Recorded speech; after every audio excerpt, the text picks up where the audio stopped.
নমস্কার, আমি শিপ্তি। আমার চ্যানেলে আপনাদের সবাইকে স্বাগত জানাচ্ছি। আজকে আমি শেয়ার করতে চলেছি কিছু টিপস অ্যান্ড ট্রিক্স, যেগুলো ব্যবহার করে রোজ আমি আমার ঘরবাড়ি সুন্দর করে সাজিয়ে রাখি। আশা করছি টিপসগুলো আপনাদের ভালো লাগবে। আর যে টিপসটি আপনাদের বেশি ভালো লেগেছে অবশ্যই আমাকে কমেন্ট করে জানাবেন।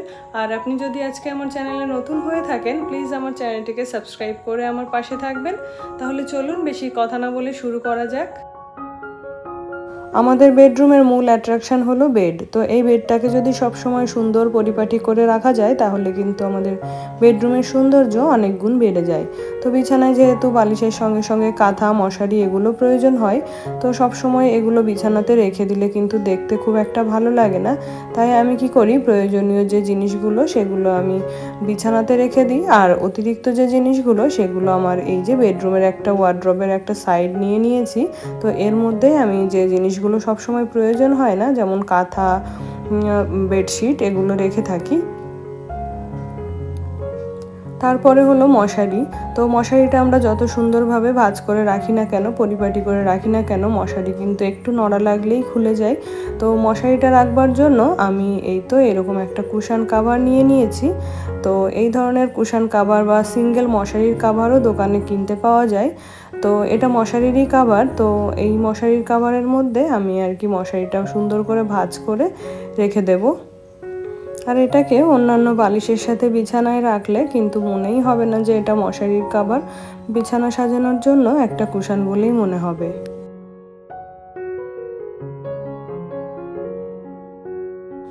তো এই রিমোটগুলো যতই গুছিয়ে রাখি না কেন, কখনো না কখনো রিমোটগুলো খুঁজে পাওয়া যায় না। তো এই রিমোটগুলো রাখবার জন্য আমি এরকম একটি কফি মাগ নিয়ে নিয়েছি। আর এর মধ্যে আমি এই টিভির রিমোট, এসি রিমোটগুলো অর্গানাইজ করে রাখবো। এতে করে কি হবে, যখনই আমি বেডরুমে আসবো তখনই কিন্তু নির্দিষ্ট একটা জায়গাতে আমি রিমোটগুলো পেয়ে যাব। আমাদের বাড়িতে যেহেতু একের অধিক মেম্বার আছি, তার জন্য প্রত্যেকের কিন্তু আলাদা আলাদা ওষুধের প্রয়োজন হয়। তো এই প্রত্যেকের ওষুধ যদি একটা কন্টেনারে করে এক জায়গায় রাখা হয় তাহলে কিন্তু আমাদের খুঁজে পেতে খুব অসুবিধা হয়। তো এর জন্য আমি কি করেছি, এই কন্টেনারগুলোতে কিন্তু আমাদের বাড়িতে খাবার আসে। তো এই কন্টেনারগুলো আমি ভালো করে ধুয়ে নিয়েছি। তো এই কন্টেনারগুলোতে এখন আমি প্রত্যেকের জন্য আলাদা আলাদা করে ওষুধগুলো গুছিয়ে রাখবো। এতে করে বড় থেকে ছোট সবাই কিন্তু নিজেদের ওষুধটা ঠিক জায়গা মতো পেয়ে যাবে। আর এই কন্টেনারের যে ঢাকনাগুলো রয়েছে ওগুলোতে কিন্তু আমি প্রত্যেকের নাম লিখে দিয়েছি, যাতে করে খুব সহজেই এগুলো খুঁজে পাওয়া যায়।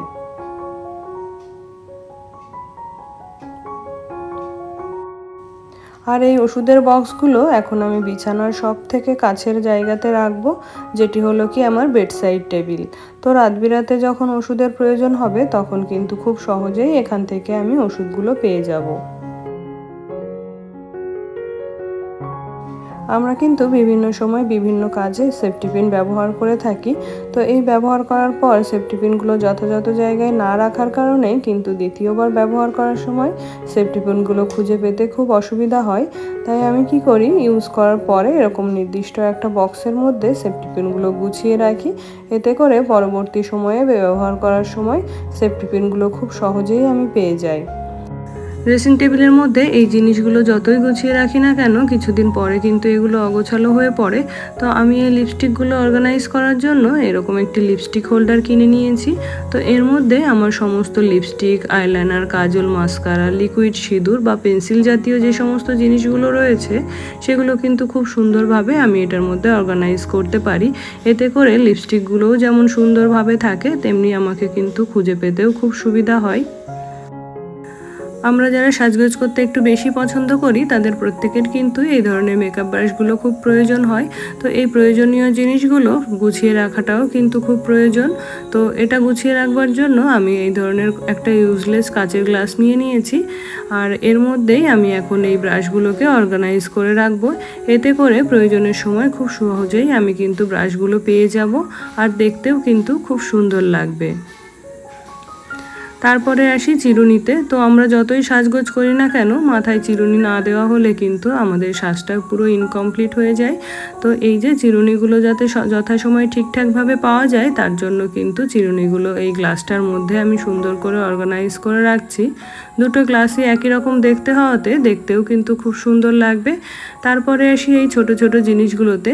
এই জিনিসগুলো যেহেতু খুবই ছোট আর এগুলো কিন্তু অত্যন্ত প্রয়োজনীয়, তো এই জিনিসগুলো যদি গুছিয়ে না রাখি তাহলে কিন্তু এগুলো কিন্তু হারিয়ে যায়। তো আমি এরকম একটা বক্স নিয়ে নিয়েছি আর এর মধ্যেই আমার ছোট ছোট ক্ল্যাচার, রাবার ব্যান্ডগুলো আমি গুছিয়ে রাখবো। আর ড্রেসিং টেবিলের বাকি কসমেটিক্সগুলো গুছিয়ে রাখার জন্য আমি অ্যামাজন থেকে এরকম কতগুলো ট্রে কিনে নিয়েছি। তো এগুলোর ভিতরে এই যে দেখা যাচ্ছে কতগুলো পার্টিশন দেওয়া রয়েছে। এতে করে কি হবে, প্রত্যেকটা প্রোডাক্ট কিন্তু আমি আলাদা আলাদাভাবে রাখতে পারবো আর এগুলো কিন্তু একে অপরের সাথে মিশে যাবে না বা একটু নাড়া লাগলেই পড়ে যাবে না। আমরা কিন্তু বিভিন্ন সময় বিভিন্ন ধরনের সাইজের বা বিভিন্ন কালারের টিপ পরে থাকি, তো এতে করে টিপও অনেক প্রয়োজন হয়। তো আমি এরকম একটা বক্সের মধ্যে আমার সমস্ত টিপগুলো রেখে দিই। তো আমার প্রয়োজন অনুসারে আমি যখন যেটা প্রয়োজন সেই ধরনের টিপ ব্যবহার করে থাকি। আর এটা হলো একটা কন্টেনার, তো এটার মধ্যে আমি আমার মাথার যে চুলগুলো উঠে যায় সেই চুলগুলোই সমস্ত গুছিয়ে রাখি। এতে করে আমার চুলগুলো মানে ঘরের মধ্যে ছড়ায় কম, আর এই চুলগুলো ফেলে দিয়ে কন্টেনারটা পরে আবার আমি ধুয়ে রাখি। তারপরে চলে এলাম কিচেনে। তো এই অ্যাকোয়াগার্ডের জল ভরার ব্যাপারটা কিন্তু অনেক সময় সাপেক্ষ, বেশ অনেকটাই সময় লেগে যায় জলগুলো ভরতে। তো এইভাবে করে একটা বোতল ধরে যদি জল ভরা হয় তাহলে কিন্তু অনেকটা সময় যেরকম লাগে সেরকম আমাদের হাতে ব্যথাও শুরু হয়ে যায়। আর এই কাজটিকে সহজ করার জন্য আমি এরকম বড় একটা জাগ নিয়ে নিয়েছি। তো এটার মধ্যেই জলটাকে আগে ভরে নেব আর এই সঙ্গে আমি রান্নাঘরের অন্যান্য কাজগুলো করে নেব।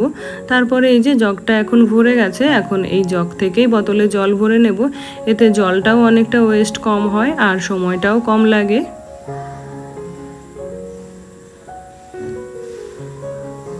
জল ভরা হয়ে যাওয়ার পরে বোতলের গায়ে যে জলের ছিটে ছিটে দাগ লেগে থাকে ওগুলো যদি আমরা একটা কাপড় দিয়ে ঠিকঠাক করে মুছে রাখি তাহলে কিন্তু বোতলগুলো অনেক পরিষ্কার লাগে দেখতে।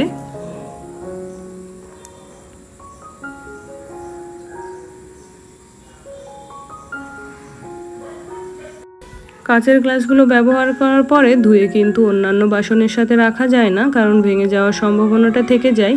তাই এগুলো যাতে ঠিকঠাকভাবে শুকিয়ে যায় আর গ্লাসের গায়ে যাতে জলের ছোপ ছোপ দাগ না পড়ে তার জন্য আমি এরকম একটা গ্লাস হোল্ডার নিয়ে নিয়েছি। আর এই গ্লাস হোল্ডারের সাথে এরকম কাটলারি অর্গানাইজারও রয়েছে, যার মধ্যে সুন্দরভাবে আমি আমার সমস্ত চামচ, ছুরি, কাঁচি এগুলো রাখতে পারি। রান্নার শেষে আমাদের কিন্তু অনেক কাটা সবজি বা ফলমূল এগুলো বেঁচে যায়। তো এইগুলো যদি ফ্রিজে এভাবে খোলা অবস্থায় রাখি অতিরিক্ত ঠান্ডার কারণে এগুলো কিন্তু শুকিয়ে যায়। আর পেঁয়াজটা যদি খোলা জায়গায় রাখি তাহলে পুরো ফ্রিজটাই কিন্তু পেঁয়াজের গন্ধ হয়ে যায়। তো এর জন্য আমি এরকম একটা এয়ারটাইট কন্টেনার নিয়ে নিয়েছি। তো এর মধ্যেই আমি কাটা পেঁয়াজটা আলাদা করে রেখে দেব। পেঁয়াজের যেহেতু অতিরিক্ত গন্ধ রয়েছে তাই এর সঙ্গে আমি অন্য কোনো কিছুই রাখবো না। তারপরে যে কাটা সবজি ফলগুলো থেকে যায়, সবসময় কিন্তু সমস্ত ফল খেয়ে নেওয়া সম্ভব হয় না।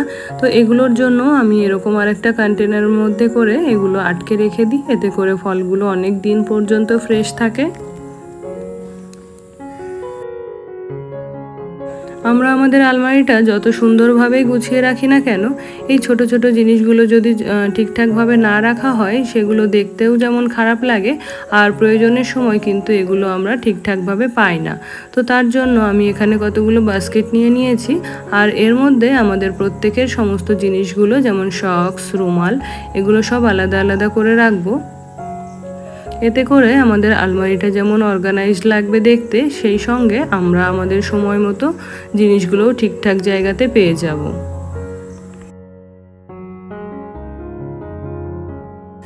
তারপরের টিপসটি হলো ঝাড়ু রিলেটেড। তো আমি একটা বাস্তু টিপসে দেখছিলাম ঝাড়ুগুলো যদি ঠিকঠাকভাবে ঠিকঠাক জায়গায় না রাখা হয় তার থেকে কিন্তু অনেক বাস্তুদোষ তৈরি হয়। তো আমি দেখছিলাম ঝাড়ু ব্যবহার করার পরে কিন্তু ঝাড়ুটাকে দাঁড় করিয়ে রাখতে হয়, আর এই দাঁড় করিয়ে রাখবার জন্যই ঝাড়ুটা কিন্তু অনেক সময় বাঁকা হয়ে যায়। তাই আমি দরজার পিছনে এরকম একটি জায়গায় একটা পিনের সাহায্যে ঝাড়ুটাকে ঝুলিয়ে রাখলাম।